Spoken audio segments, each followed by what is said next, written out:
जय माताजी मित्रों, स्वागत है हमारी यूट्यूब चैनल राजा गोगावल में।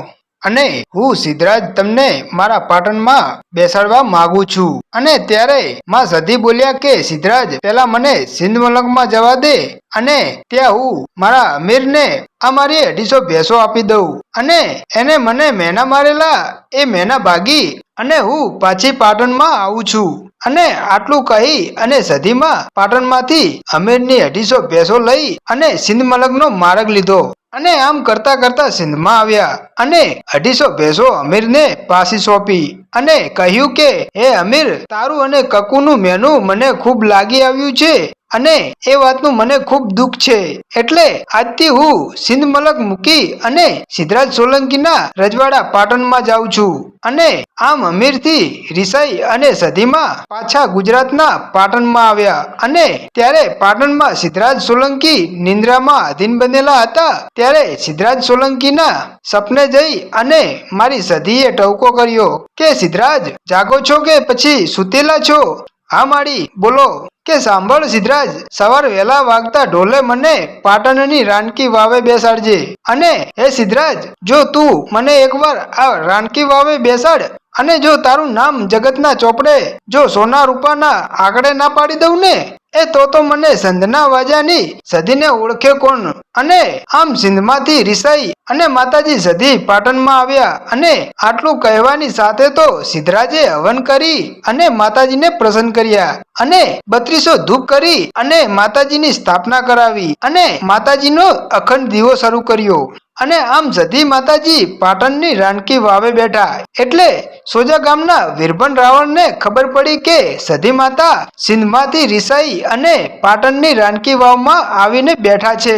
એટલે વીરભન રાવણ સધીમાને પોતાના ગામમાં લઈ જવા માટે રાણકી વાવે આવે છે અને તેમને 2 મહિના સુધી એક પગે ઊભા રહી અને સધીમાની ભક્તિ કરી અને 2 મહિના પછી સધીમા જાગ્યા એટલે વીરભન રાવણે કહ્યું કે હે માં સધી, હું તમને મારા ગામમાં લઈ જવા માંગુ છું। એટલે સધી માતાજી બોલ્યા કે વીરભન રાવણ, તમે આગળ ચાલો અને હું સધી તમારી પાછળ આવું છું, પણ મારી સધીનો એક બોલ યાદ રાખજો કે તમે રસ્તામાં ક્યાંય બેસતા નહીં અને જો રસ્તામાં ક્યાંય બેસી જશો ને તો હું સધી માતા ત્યાંથી આગળ વધીશ નહીં અને ત્યાં જ મારા બેસના કરીશ। અને આમ આવી રીતે સધી માતા સાથે આવા વચને બંધાઈ અને વીરભન રાવળ ત્યાંથી ચાલી તેમના ગામના માર્ગે પડ્યા અને સધી માતા વીરભનની પાછળ ચાલ્યા જાય છે અને આમ કરતા કરતા કડા ગામ આવ્યું। ત્યારે ચાલતા આવેલા વીરભન રાવળે વિચાર કર્યો કે અહીંયા એકાદ ચલમ પી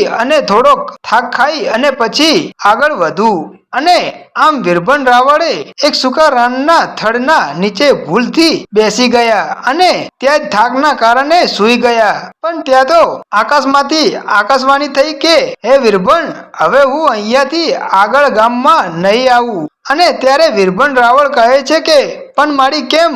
કે વીરભન, યાદ કર મારા બોલને કે મેં તને કહ્યું હતું ને કે વીરભન તું આગળ ચાલ અને હું સધી તારી પાછળ આવું છું, પણ તું રસ્તામાં ક્યાંય બેસતો નહીં અને તું જ્યાં બેસીશ ને ત્યાં હું સધી રોકાઈ જઈશ। અને ત્યારે સધીમાનો બોલ યાદ આવતા જ વીરભન રાવળને અફસોસ થયો અને સધીમાએ એ સુખા રણની નીચે પોતાનું આસન વાળ્યું અને વીરભન રાવળને ખબર પડી ગઈ કે હવે સધીમા અહીંયાથી હલશે નહીં। તેથી વીરભન રાવળે ત્યાં જ સુખી રાનના નીચે સધીમાના બેસના કરી અને પોતાના ગામના માર્ગે પડ્યા અને આમ પછી રોજ વીરભન રાવળ કડા ગામમાં આવી આ સધીમાની પૂજા કરવા આવવા લાગ્યા। પણ આ વાત જ્યારે કડા ગામના મુખીને ખબર પડી પણ આ વાત તેમના મગજમાં સમજાણી નહીં। તેથી આ મુખી આ વીરભન રાવળ જ્યાં સધીમાની ભક્તિ કરતા હતા ત્યાં આવે છે અને આવીને કહે છે કે રાવળ દેવ, તમે આમ રોજ અમારા ગામમાં આવી આ સુખી રણના થડે કોને પૂજો છો? અને ત્યારે વીરભન રાવળે મુખીને બધી વાત કરી કે અહીંયા સિંધની સધી બિરાજમાન છે અને મારી ભૂલના કારણે તેઓ અહીંયા બેસના કરી લીધા છે।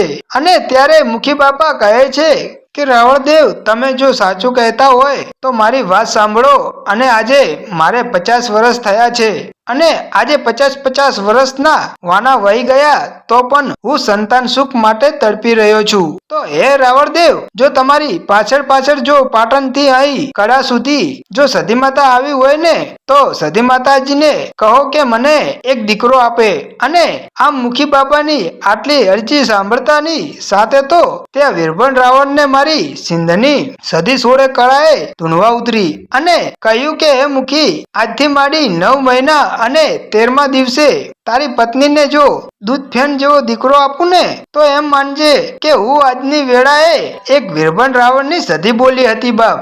અને ત્યારે સધીમાની આ વાત સાંભળી અને મુખી બોલ્યા કે હે સધીમાં, જો તું મારી મને આજે 50-50 વર્ષે એક મુખીના ઘરે જો તું એક દીકરો આપવા બેઠી હોય ને તો એનો કઈક પુરાવો કે કઈક ધીજ જરૂર આપતી જજે માડી. અને ત્યારે વીરભણ રાવણના ખોડીએ મારી સધી અખોટો કરીને બોલી કે હે મુખી, તને હું સધી દીકરો તો આપું પણ મેં સધીએ જ આપ્યો છે એવું પ્રમાણ આપું છું કે આજે વર્ષો જૂના જે રાનનું ઠૂંઠું રહ્યું ને જો આવતીકાલે આ સુખા ઠૂંઠામાં જો 3 લીલા પૂંપડા ફૂટે ને તો એમ માનજે કે મુખી કે હું વીરભણ રાવણની એક માતા સધી બોલી હતી. અને આ મિત્રો સધીમાનો બોલ મિથ્યા કેમ જાય? અને બીજા જ દિવસે જ્યારે વહેલી સવાર વીરભણ રાવણ અને મુખી આવીને જોવે છે તો એ સુખા રાનના ઠૂંઠામાં 3 પંપોળો ફૂટેલી જોઈ.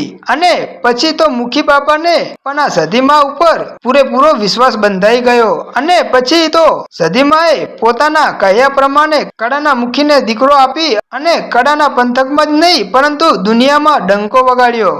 તો મિત્રો, આમ સતી માતાજી સિંધ પ્રદેશમાંથી ગુજરાતના પાટણની રાણકી વાવે આવ્યા અને રાણકી વાવથી કડા ગામોમાં આવ્યા અને ત્યાંથી આવી તેમને હજારો પરચા પૂર્યા અને આમ પરચા પૂરી અને માતા સતી આખા ગુજરાતમાં પ્રખ્યાત થયા. તો મિત્રો, આવા નવા અને જૂના ઇતિહાસો રોજે રોજ સાંભળવા માટે આપણી ચેનલ રાજા ગોગા વર્લ્ડને સબસ્ક્રાઇબ કરી નાખો, તેથી તમને આવા નવા ઇતિહાસો સાંભળવા મળશે. જય માતાજી, જય સતીમાં.